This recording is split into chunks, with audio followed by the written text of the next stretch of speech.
네이버에서 검색하고 쇼핑하고 업무에 필요한 정도만 할 수 있는 전 컴맹입니다. 제 직장은 정연이 없는 직장입니다. 언젠가는 일을 그만두는 그때가 되면 내 삶이 초량할 것 같아 새로운 도전을 해보려고 합니다. 옛말에 무식한 놈이 용감하다는 말이 있듯이 컴맹인 주제에 유튜브를 한번 용감하게 시작해 보려고 합니다. 살아가는 동안 다른 사람들과 공감하면서 살고 싶기 때문입니다. 내가 살아왔던 삶과 앞으로 내가 살아가는 삶을 일기를 쓰듯이 어디엔가 흔적을 남기고 싶은 마음에 쓰입니다. 컴맹이라 처음부터 난관에 부딪혔습니다.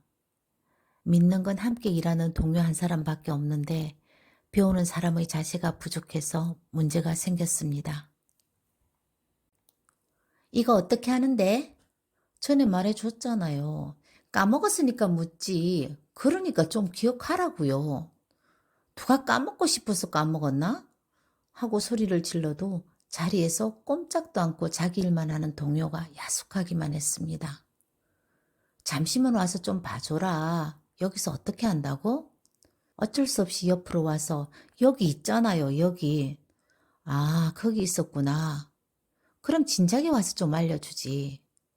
좀 안다고 너무 그러지 마. 나중에 유튜브 잘 되면 넌 국물도 없다? 처음에는 농담으로 주고받던 말에 서서히 화가 나고 짜증이 나기 시작했습니다. 이제 이거 했으면 다음에 뭐 하면 되지? 그러지 말고 기본 개념부터 다시 공부하라고 합니다. 기본 개념 먼저 알아야 되는 거 알겠는데 지금 당장 여기서는 어떻게 하느냐고. 얘기해도 개념을 못 잡으면 안 된다고 하더라고요. 혼자서 이것저것 해봐도 알 수가 없었습니다. 내 자신이 멍청이 같아서 속이 상해서 눈물이 났습니다. 긴 한숨을 쉬며 세상에는 자음과 모음 몰라도 한글은 읽을 줄 안다? 내비게이션 볼 줄 몰라도 운전은 잘한다? 나 같으면 그렇게 안 가르쳐 주겠다. 모르니까 묻는 거잖아. 한 번이라도 진심을 담아서 하나하나 순서대로 가르쳐 주면 안 되나? 자꾸만 모르는 거 물어보라고 하면 뭐 하는데 아는 게 없으니까 질문도 못하지. 내가 바보도 아닌데 띄엄띄엄 가르쳐 주니까 더 모르지 하고 퍼붓고는 퇴근을 했습니다. 다음 날 아침 눈을 뜨면서 후회했습니다. 나만 상처를 받은 게 아니겠구나. 나보다 내가 쏟아낸 말 때문에 동료가 상처를 더 많이 받았겠구나 하는 생각이 들었습니다. 그래서 오늘은 가까운 사람에게 상처를 받고 상처를 주면서 살아가는 삶의 한 부분을 말해보려고 합니다. 상처는 멀리 있고 나하고 상관없는 사람에게서 받는 게 아니라 가까운 가족이나 친구, 직장에서 상처를 받습니다. 내가 진짜로 원하고 내가 정말로 사랑하는 것만이 나에게 깊은 상처를 줄 수 있다고 생각합니다. 내가 사랑하지 않는 것은 나하고 상관없으니까 상처를 줄 수가 없죠.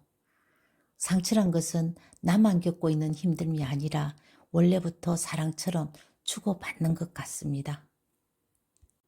한 번 보고 안 볼 사람이면 상처를 받았다고 해도 시간이 지나면 우리는 잊어버리는 경우가 있습니다. 약간 먼 사람이 상처를 주면 잊어버릴 수 있는데 늘 보는 사람, 너무 가까운 사람이 상처를 주면 힘이 듭니다. 가족이나 친구들과 문제가 있으면 우리 눈에는 문제점이 보이지 않습니다. 문제가 발생하는 테두리 안에 들어가 있기 때문에 문제 자체가 보이지 않는 겁니다. 이런 경우에는 한번 일정 시간 떨어져 있는 것도 방법입니다.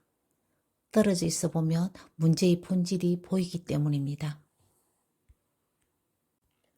우리는 나만 보는 것에서 벗어나 옆에 있는 사람과의 관계도 봐야 합니다. 상처를 받았을 때 시간이 필요한데 무조건 빨리 치유를 하려고 하면 더 힘들어질 수 있습니다. 슬퍼할 때 슬픔의 끝도 맛보아야 합니다. 눈물의 짠맛도 실컷 맛보아야 합니다. 그리고 난 후 마음이 안정되고 뭔가 어루만져 줄 것 같은 공간, 아니면 친구들에게 위로를 받아야 되죠.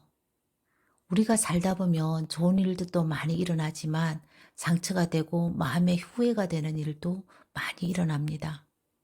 만약 나에게 상처를 준 사람이 있다면 어떤 방법으로 잊으셨나요? 최악의 기억을 되살리면서 잊으려고 노력하면 잊어지던가요? 오랜 시간을 우울하게 슬피 울면서 살아가면 사라지던가요? 왜 이런 최악의 상태가 되었을까 하는 자신을 돌아보면서 후회하면 잊을 수 있던가요? 또 다른 사람을 만나서 사랑을 하면 사랑의 흔적이 사라지던가요? 내 인생에서 원래 없었던 사람으로 잘라내고 살면 가슴속 기억들이 없어지던가요? 가족이든 친구든 연인이든 각양각색의 만남이 있고 그중에서 상처를 받고 잊기 위해 많은 노력을 하고 살아갑니다. 사람은 기본적으로 누구나 친밀감을 원합니다. 가까운 사람과 친밀감이 좌절될까 봐 두렵기 때문에 욕구를 억압하고 옆에 사람 두기를 어렵게 생각하며 혼자 살아가는 사람들도 의외로 많습니다. 친밀감이 있으면 애착 대상의 사람에게서 안정감을 찾는다고 합니다. 가까운 사람에게 힘들 때 나에게 충전을 좀 해줘 라고 우리는 이렇게 말을 하잖아요. 상처가 다 같은 상처는 아니거든요. 어떤 상처는 가벼운 연고만 발라도 며칠이면 낫지만 깊이 패인 상처는 도려내고 채우고 꿰매고 수술을 하고 오랜 시간이 필요합니다. 상처받은 마음은 어떻게든 해소가 되겠지만 앞으로의 모든 상처의 해결이 되지 않을 수도 있습니다. 나와 친하고 가까운 사람에게 실망하고 상처받는 경우가 굉장히 많습니다. 부부싸움, 연인과의 싸움, 친한 친구와의 싸움. 사실은 그런 사이니까 싸우죠. 가깝지 않고 친하지 않으면 실망도 없고 싸우는 일도 없겠지요. 가까이 있으니까 싸우는 겁니다. 상대방에게 실망하고 상처를 받았을 때 전문가들은 여러 가지 방법을 제시했습니다. 가까운 사람으로부터 상처를 받았을 때는 누구나 매우 힘이 듭니다. 이런 상황에서는 우선적으로 그 사람과 소통하는 것이 중요합니다. 그 사람과 대화를 나누어서 서로의 감정과 생각을 솔직하게 표현하고 들어주는 것이 좋습니다. 하지만 상대방과 대화가 어려울 경우에는 시간을 갖고 잠시 동안 거리를 두는 것도 좋은 방법입니다.